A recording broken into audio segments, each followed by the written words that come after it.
Hi guys, இன்றைக்கி வந்து பார்த்தீங்கன்னாக்கில் one day trip வந்து பிளான் பண்ணியிருக்கோம். ஓகேங்களா ஃபேன் இப்போ வந்து பார்த்தீங்கன்னாக்கில் தருமபுரிலேருந்து சேலத்துக்கு கிளம்பிட்டோம். 3 பேர் வந்து போயிருக்கோம். சரிங்களா. நெக்ஸ்ட் ஹாய் ஃப்ரெண்ட்ஸ், இப்போ வந்து பார்த்தீங்கன்னாக்கில் சேலத்துக்கு வந்து இறங்கிட்டோம். பஸ் விட்டு இறங்கிட்டோம். நெக்ஸ்ட் வந்து பார்த்தீங்கன்னா என்னோடய ஃப்ரெண்ட்ஸ் வந்து காணாமல் போயிட்டான். அவனை கண்டுபிடிக்கணும். ஓகேங்களா. பாய். இங்கே ஒருத்தருக்கு அப்புறம் வெயிட்டாக இருக்கா பார்த்தீங்களா, இவன் தான் காணாமல் போயிட்டான். ஃப்ரெண்ட் வந்து கிடச்சிட்டான். ஓகேங்களா. இப்போ வந்து 4 பேரும் வந்து பார்த்தீங்கன்னாக்கில் சேலத்துலேருந்து பழனிக்கு பஸ் ஏறிட்டோம். உட்காந்துட்டோம், வெயிட் பண்ணிகிட்ருக்கோம். சரிங்களா. ஹாய் காய்ஸ், இப்போ வந்து பார்த்தீங்கன்னாக்கில் பழனிக்கு வந்துட்டோம். டைம் வந்து பார்த்தீங்கன்னாக்கில் 3:30 மணி ஆகுது. ஓகேங்களா. நெக்ஸ்ட் என்ன பண்ண போகிறோன்னு தெரியல. எல்லோரும் தூக்கத்தில் மயக்கத்தில் இருக்கிறோம். அடுத்து என்ன பண்ண போகிறோன்னு தெரியல. ஹாய், பழனி மலையை பாருங்கள் எல்லாம் எப்படி இருக்குதுன்னு.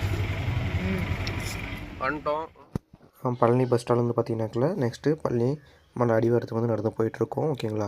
ஆட்டோலாம் போனீங்கன்னாக்கில் 50 ரூபா கேட்பாங்க. குதிரை வண்டிலாம் இருக்கும், அதெல்லாம் நீங்கள் போகிறதுனாக்கில் போகலாம். சரிங்களா. நெக்ஸ்ட் வந்து பார்த்தீங்கன்னாக்கில் ஃப்ரீயாக வந்து நம்மளுக்கு குளிக்கிறதுக்கும் பேக் வைக்கிறதுக்கும் ஓகேங்களா, செப்பல்ஸ் வைக்கிறதுக்கும் எல்லாமே வந்து இடம் இருக்கும். அதில் நம்ம வந்து யூஸ் பண்ணிக்கலாம். யாரும் நீங்கள் வந்து அமௌண்ட் கொடுத்து குளிக்காதீங்க. அமௌண்ட் கொடுத்து குளிக்கிறீங்கன்னாக்கில் ஒரு ஆள் பார்த்தீங்கன்னாக்கில் 100 ரூபா கேட்குறாங்க. ஓகேங்களா. அதனால் மணி வேஸ்ட் பண்ணாமல் நீங்கள் வந்து ஃப்ரீயாகவே குளிச்சிக்கலாம். ஃப்ரீ இடத்துல பார்த்தீங்கன்னா ஃப்ரீயாகவே இருக்கும். சரிங்களா. ஹாய் காய்ஸ், இப்போ நம்ம வந்து குளிச்சுட்டு இப்போ வந்து மலை அடிவாரத்துக்கு போயிட்டுருக்கோம். யாராச்சும் பழனிக்கு வரீங்க அப்படின்னாக்கில் குளிக்கிட்டு இருந்தாக்கில் நேராக கோயிலுக்கு வந்துடுங்க. 100 ரூபா குளிச்சிங்கனாக்கில் ஒரு ஆளுக்கு 100 ரூபா வாங்குறாங்க ரூமுக்கெல்லாம் சேர்த்து. சரிங்களா. இப்போ வந்து பார்த்தீங்கன்னாக்கில் பழனியில் வந்து செருப்பு வந்து ஃப்ரீ டோக்கன் போட்டிருக்கோம். முன்னாடிலாம் பார்த்தீங்கன்னாக்கில் காசு வாங்க 30 ரூபா 40 ரூபா வாங்குறாங்க. கவுண்டர் எடுத்திங்கனாக்கில் 300 ரூபா வாங்குறாங்க. அதனால போகாதீங்க. நம்மளுக்கு ஃப்ரீயாக வந்து கொடுத்துருக்காங்க. சரிங்களா. ஃப்ரீயாக வந்து செருப்பு டோக்கன் போட்டுருக்காங்க.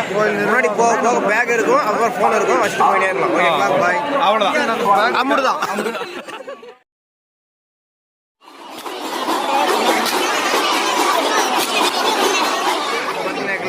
சாமி தரிசனம் பார்த்து கொடுத்தோம். ஓகேங்களா. 5 மணிக்கு போனோம். இப்போ டைம் வந்து 8:30 மணி ஆகுது. பார்த்துட்டு வந்துட்டோம் சீக்கிரமாகவே. நெக்ஸ்ட் வந்து பார்த்தீங்கன்னாக்கில் அடுத்த கோயில் போக போகிறோம். மொபைல் அலோவில் இல்லை மேலே, அதனால் அங்கே மேலே வீடு எடுக்க முடியல. ஓகேங்களா. அதனால் மொபைல் எடுத்து போகலாம், ஒன்றும் பிரச்சனை இல்லை. ஓகே, அவ்வளோதாங்க. அவ்வளோ அம்முடுதான். இந்த பஸ்ஸு பார்த்தீங்கன்னாக்கில் கம்ப்ளீட்டாக வந்து ஃப்ரீ பஸ்ஸு. பழனி மலையை வந்து சுற்றிகிட்டே இருக்கும். ஓகேங்களா. கண்டினியூவாக பஸ் வந்து ரெகுலராக வந்துகிட்டே இருக்கும். அடுத்த பஸ் வந்துகிட்டே இருக்கும். நீங்கள் இந்த பஸ் வந்து யூஸ் பண்ணுறதுனாக்கில் நீங்கள் யூஸ் பண்ணிக்கலாம். Free bus. அடுத்து வந்து இடமன் மலைக்கு போகிறோம். பஸ் வந்து ஃப்ரீ பஸ்ஸில் போகிறோம். சரிங்களா. இங்கே வந்து போனதில்லை, இப்போ தான் ஃபஸ்ட் டைம் போகிறோம். நான் வந்து ஃப்ரீ பஸ்ஸில் போகிறோம். இந்த ஃப்ரீ பஸ்ஸில் போகும்போது பார்த்தீங்கன்னாக்கில் நிறைய வியூ பாயிண்ட்லாம் இருக்கும். ஓகேங்களா. மலையை சுற்றி நிறைய வியூ பாயிண்ட்லாம் இருக்கும். நீங்கள் ஜிப் லைனில் போகணுன்னு போகலாம். அந்த பஸ்ஸில் பஸ்ஸில் போகணுன்னாலையும் அந்த இடத்துல நிறுத்துறாங்க. இந்த பஸ் மூலிமா இடுமன் மலைக்கு நாங்கள் போக போகிறோம். பழனி மலைக்கு ஆப்போசிட்டில் இருக்கக்கூடிய பார்த்தீங்கன்னாக்கில் பழனி முடிச்சுட்டு இடுமன் மலைக்கு பின்னாடி தெரியுது பழனி மலை. பார்த்துக்கோங்க. இப்போ இந்த இடுமன் மலைக்கு வந்து இடுமன் மலைக்கு நாங்கள் போயிட்டு வீடியோ நாங்கள் உங்களுக்கு போயிட்டு கண்டினியூ பண்ணுறோம். ஓகே, பாய்.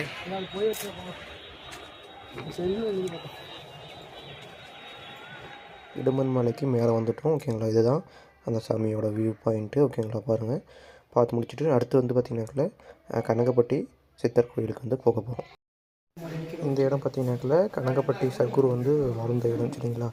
அவரோட யூஸ் பண்ண பொருள் ஓகேங்களா எல்லாமே இங்கேயும் நிறைய பேர் வந்துட்டு இருப்பாங்க. அதே மாதிரி பார்த்திங்கனாக்கில் இங்கேயுமே அன்னதானம் வந்து எப்பயுமே வழங்குறாங்க. சரிங்களா. அதே மாதிரி அவரோட சிலைக்கு கீழே வந்து பார்த்திங்கனாக்கில் அவர் யூஸ் பண்ண திங்ஸ் எல்லாமே வந்து அந்த அண்டர் கிரவுண்டில் வந்து போட்டு யூஸ் பண்ணிகிட்ருக்காங்க. ஓகேங்களா. அடுத்து பார்த்தீங்கன்னாக்கில் இங்கேருந்து அவரோட ஜீவ சமாதி இடத்துக்கு வந்து போகிறோம். கனகப்பட்டி சித்திரத்தை அவர் வாழ்ந்த இடத்துக்கு வந்து போயிட்டு வந்துட்டோம். ஓகேங்களா. இப்போ வந்து அவர் ஜீவ சமாதிக்கு வந்து போயிட்டுருக்கோம். போயிட்டு அவரோட அவருக்கான அன்னதானம் நம்ம என்னென்னலாம் வந்து நினைக்கிறோமோ அதெல்லாம் வந்து நம்ம கொண்டது கூட காணிக்கையாக செலுத்தலாம். அரிசி, பருப்பு, உப்பு, சர்க்கரை, எண்ணெய், நம்மளால் என்ன முடியுதோ அது எல்லாமே கொண்டது கொடுக்கலாம். அன்னதானம் பண்ணிக்குவோம். அவங்களே நம்ம வந்து கொடுத்துட்டா போதும். கூட்டம்லாம் ஃபுல்லாக இருக்க பாருங்க. நீங்கள் வந்து பார்த்தீங்கன்னா உங்களுக்கு சரி. அம்முடுதான்.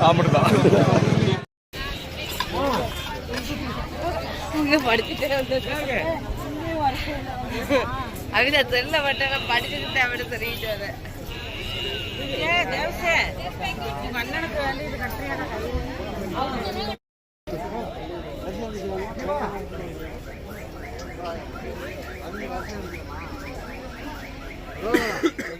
இப்போ வந்து பார்த்தீங்கன்னாக்கா உள்ளார வந்து சாமி பார்க்க போயிட்டுருக்கோம்.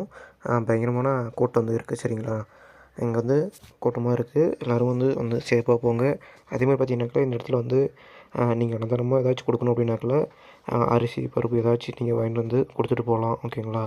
இங்கே வந்து 24 மணி நேரமும் அன்னதானம் வந்து வழங்குறாங்க சரிங்களா. அன்னதானம் வந்து சாப்பிட்டு போங்க.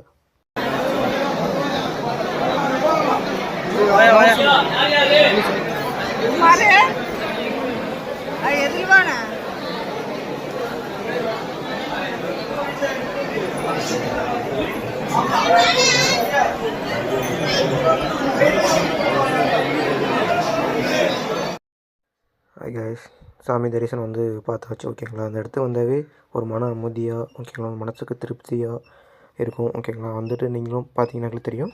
அடுத்து அன்னதானம் சாப்பிட்டு வீட்டுக்கு கிளம்ப போகிறோம்.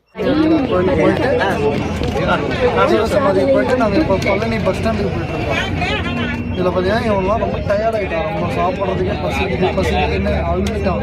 அங்கே ரசம் சாப்பாடு 4 டைம் போட்டாங்க, வாங்கி சாப்பிட்டான்.